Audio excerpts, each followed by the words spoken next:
Hi guys, Evelyn here, and I'm back to vlogging again.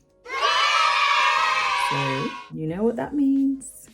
It means that Chicago Marathon training has started. So there's 18 weeks to go. Chicago Marathon is on the 9th of October 2022. And I'm following the suggested plan from Chicago Marathon, which is using a Nike Run Club plan. So this week, I'll put it over my face because I'm gonna look at the plan just to go through. I'll just do it weekly.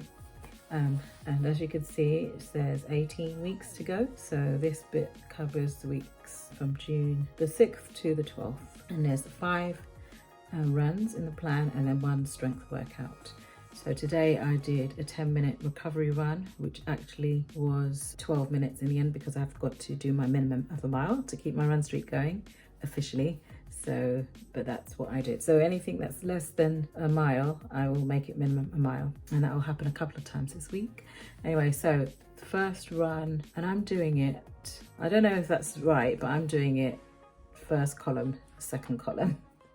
Because on the second column it's got long run, but it doesn't say 1, 2, 3, 4, 5, 6, 7. So I'm assuming you can switch them around as long as you do those 5. It doesn't really say that in the bump that you get earlier in the document. But anyway, recovery plan of 10 minutes, and each of them you can actually follow a guided run with the Nike Run Club app. So you can have somebody talking to you in your ear, a coach basically talking in your ear, guiding you through. So I didn't do that today because it was only 10 minutes and I played it to test it. It was a bit, it's not, I wouldn't have that for a 10-minute run. Maybe for the long run if I run on my own and if it's longer than 6 miles, 10K. But yeah, anyway, so today's run was the recovery run, 10 minutes. The speed run, which I'll probably do tomorrow, is 5-minute warm up and 8 lots of 1 minute at 5K pace and 1 minute in between. I probably will start off with walking recoveries, but hopefully I will end up with jogging recoveries. And then the third and the fourth are recovery runs. So the next run is a recovery run for 20 minutes, and then there's a recovery run for 12 minutes. So that 12 minutes, I should get to a mile by that one, so that should be okay. And then the final run is a Grateful 8K run. So that's 8K or 5 miles, which I like this plan because it does it in either kilometers or miles, so that's good. So that's my long run for Sunday.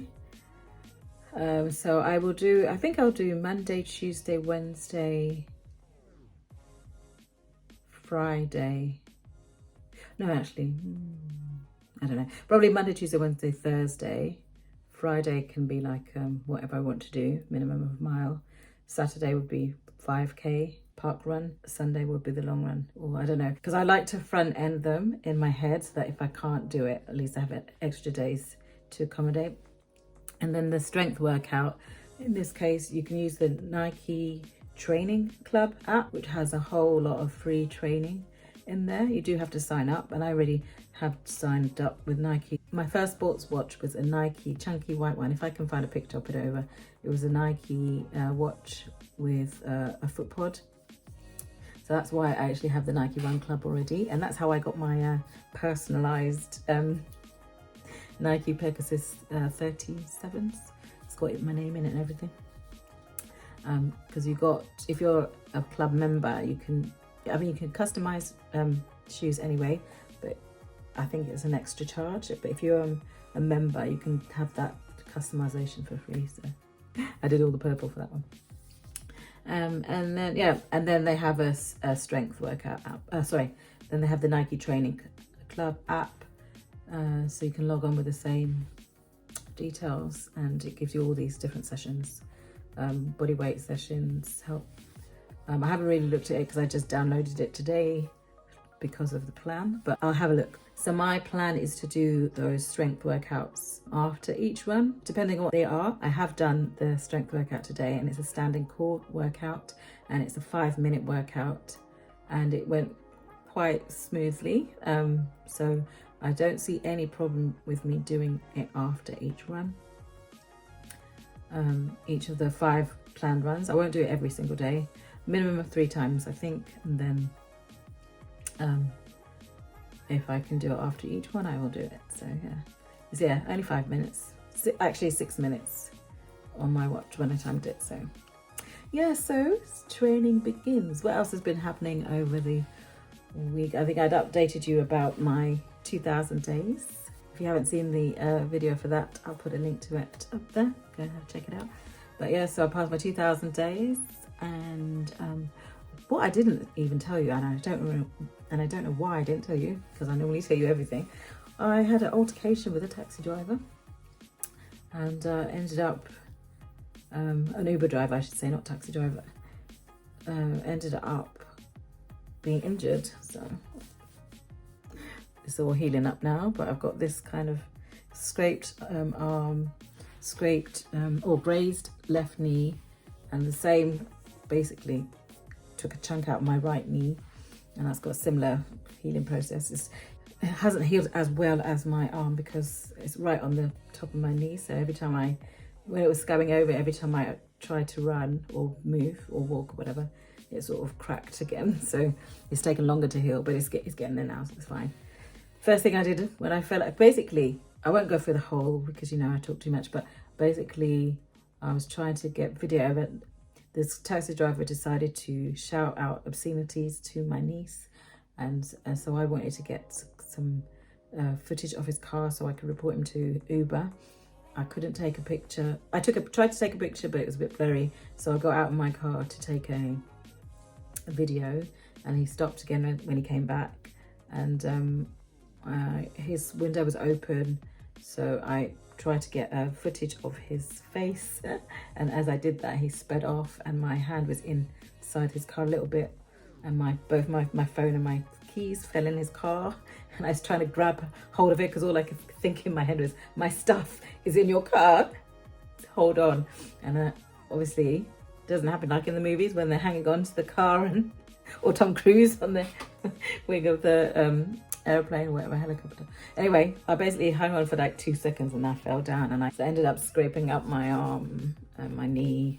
I had a little bit of a scrape on my chin as well, but you just think, he could have run over my feet, couldn't he? I mean, he didn't do that on purpose, that portion. It was just because my hand was in the way, but the fact that he stopped to even make any comments in the first place was out of order, so wasn't happy with that. But again, totally unnecessary. Unnecessary injuries. If he just didn't stop, nothing would have happened that day. So anyway, I haven't told the story fully, but yeah, that's what happened, and that was like 2 days before my 2000 days run streak anniversary. And I remember like getting up and looking down and just making sure I could bend my knee so I could still run. Crazy. But yeah, statements and stuff, I don't know what will happen with him because we didn't even get a crime number, but we gave in our statements for it. So if I hear anything, I'll let you know in the future. But yeah, that was my dice with death, you could say. What else has happened? The Queen's Jubilee celebrations. We just finished the 4-day long weekend, so went to a few. Did I go to a few? No, I only went to one. I went to a part. I didn't go to a street party, but I went to a Jubilee party on Thursday, which was fun. And yeah, it's been a good long weekend. Nice way to round off my running freedom. Back to running to a plan and hoping I will do much better. I've got this app called VDOT. I don't know if you've heard of it. If you put in your last race, it works out all your different running types. So like your marathon pace, your easy pace, or recovery run pace, things like that. So that's what I'm using for my paces. So the last race I did was the 10k in Hitchin, which was 107.03. I didn't think I put the 103 from earlier on because it was much earlier and my body is closer to what happened at the Hitchin 10k. So it's saying that my recovery pace is 7:17 to 7:58. So I managed to do my earlier run in 7:21, I think, average. So that was a good one. I kept on hitting going a bit higher than it should have been, or faster, but I know I can go faster for the slow runs. Whether I can keep up for the faster runs remains to be seen, but that's my plan. But the actual marathon, it's saying I can do it in 5:03. So that's my goal. I think I'll make my goal 5 hours, but my planned pace is 5:03. So we'll see how we do. Chicago is supposed to be a flatter course. It'll be cooler weather in October. So I was going to do a weekly plan, but as my introduction has taken 12 minutes to record already, I think I'll do this as an intro to Chicago Marathon training, and then I will subsequently do updates. So I'll let you know how this week went at the end of the week, Sunday, after Sunday, and then we'll take it from there. So anyway, it's good to be back. Hope you've all been well, and I will see you next week for another update. All right, take care. Thank you for watching. Bye.